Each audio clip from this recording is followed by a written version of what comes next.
Ambedkar digital recording studio Chandauli हाट। प्रेम से बोलिए सरस्वती मैया की।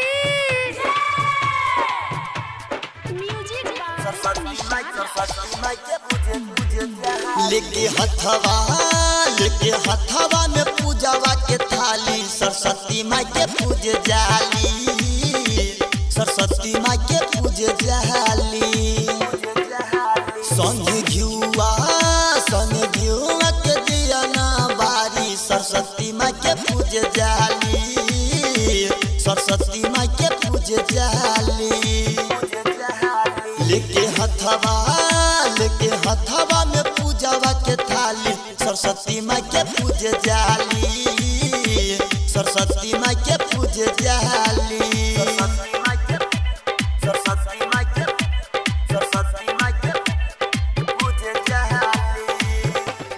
प्रेम से बोलिए सरस्वती मैया की।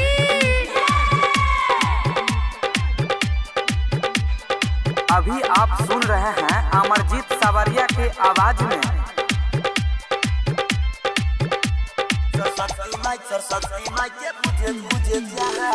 दिले बारी परीक्षा पूरा हमारी इच्छा तू पास करा दी हो।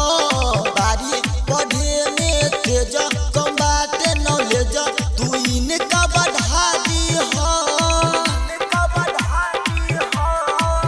माई दिले बारी परीक्षा पूरा हमारी इच्छा तू पास करा दी हो।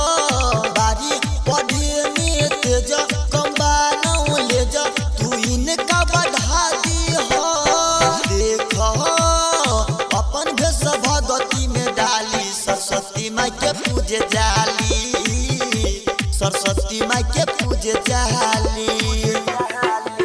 लेके हथवा में पूजावा के थाली सरस्वती माई के पूजे जाली, सरस्वती माई के पूजे जाली। प्रेम से बोलिए सरस्वती मैया की।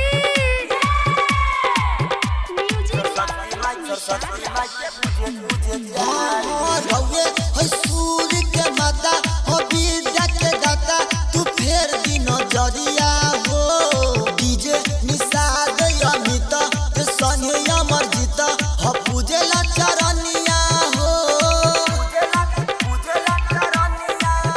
माई रउए है सूर्य के माता हो विद्या के दाता तू फेर दिन जरिया हो। डीजे निषाद अमित संगे अमरजीत जे पूजेला चरनिया हो। तोह से कहेली सिरनाई सरस्वती माई के पूजे जाली, सरस्वती माई के पूजे जाली। लेके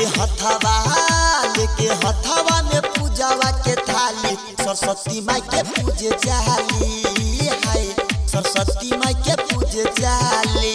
Ambedkar digital recording studio Chandauli हाट।